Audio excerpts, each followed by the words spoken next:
یک جای خیلی سخت گذشت بر اهل بیت اسمت و طهارت، مخصوصا برای دختر 30 ساله. کجا؟ در دربار یزید. مگه نانجیب تخت خوره جلو گذاشته بود، اهل بیت و اسرا را پشت سر قرار داده بود. سر مرید امام حسین را آوردن برای تشتیشتر. الله اکبر. یا امام زمان با معذرت میخوایم. نانجیب شروع کرد خرچوب خیزران بر لبهای حسین جسارت کردن. حیبال شد بر لبهای حسین میزد. چی اتفاقی افتاد؟ دختر 30 ساله حسین از پشت تخت رو نگاه میکرد. حیدر خود خورا پشت بکرد نبینه ای صحنه را، اما میدید که در آقا چون با لبای برا بابایش در او جسارت کنه. آخر طاقت نداره، اما از دامن اما زینب گرفت. اما جان میبینی در او بابا چی کار کنه؟ الله اکبر، الله اکبر. از آخری جمله از آدارا حاجت های قریم شوازی بیبی 30 ساله گرفته بود، متوسل شده. خیلی بیبی بزرگواری است، خیلی بیبی بزرگی است، بانوی است که حاجت های بزرگ به انسان عطا کنه، گره ها را زندگی باز کنه. الله اکبر. در خرابه شام نصف شبی بود، صدای گریه یک دختر بلند شد. اسرا هم از خواب بیدار شدند، زینب از خواب بیدار شد. دید نازدانه حسین در او گریه کنه. چی شده؟ عزیز اما چی شده؟ حضرت رقیه یک مرتبه صدا بزنه بابایم کجا شد؟ 1 ساعت پیش بابایم پیش مانده بود در خرابه.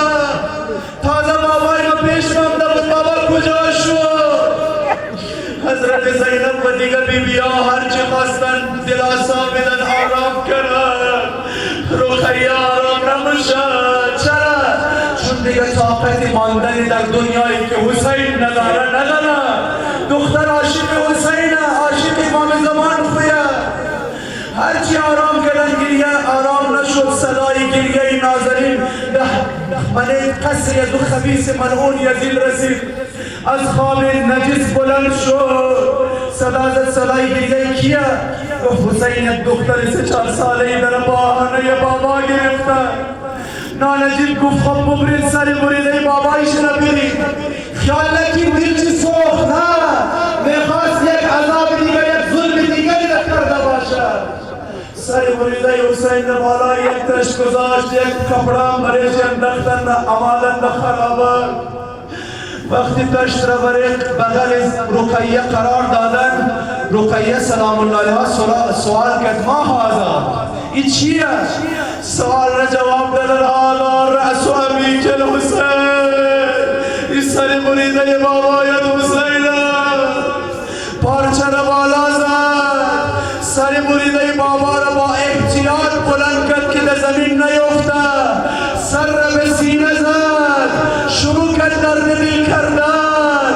یا ابتا من ذا الذی خذبک. یا بابا جان کی ریش برد خون سرت خضاب کرده. بابا جان کی رگهای گردنت را بریده. بابا جان ببین بعد از تو ما را اسیر کردن.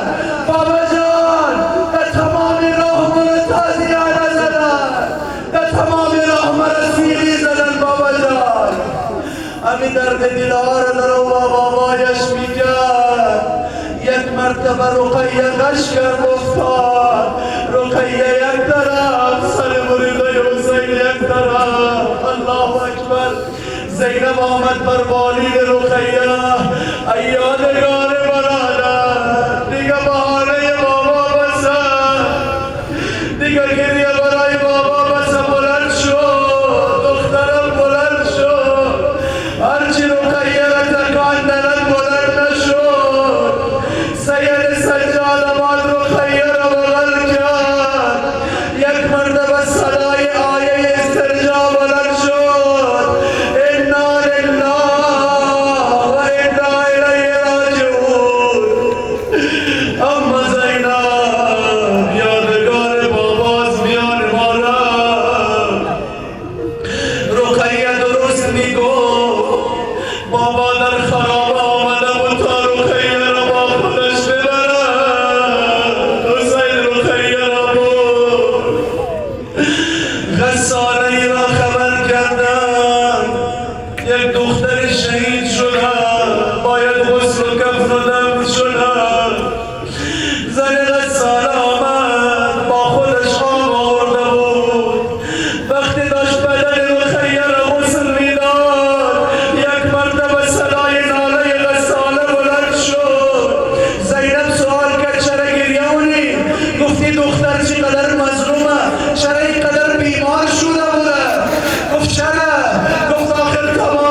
باشی کبود تمام جای بلدشی نیلی شده زینب کبران سرای نالش بلند شد ای زن غساله این دختر بیمار نبود گفت پس اینا چیه؟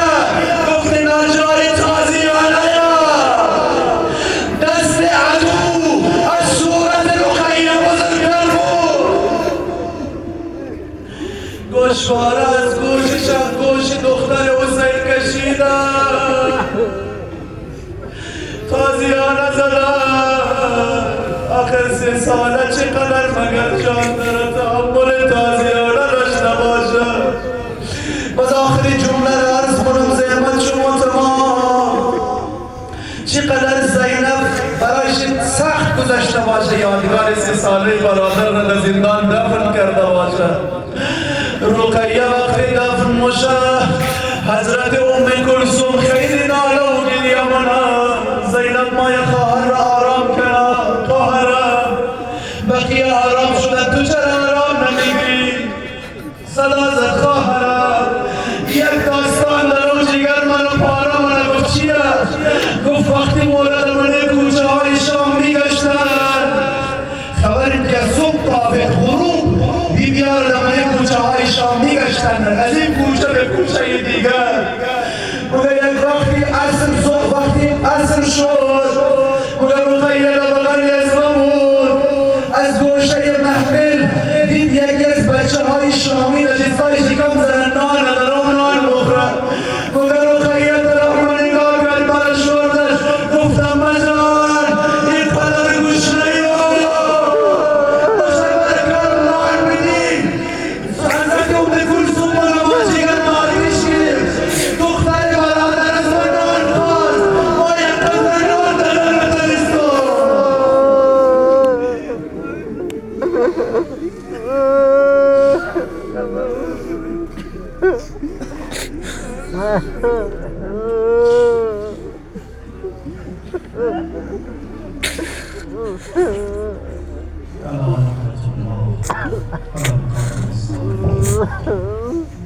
وسيعلم الذين ظلموا أي منقلب ينقلبون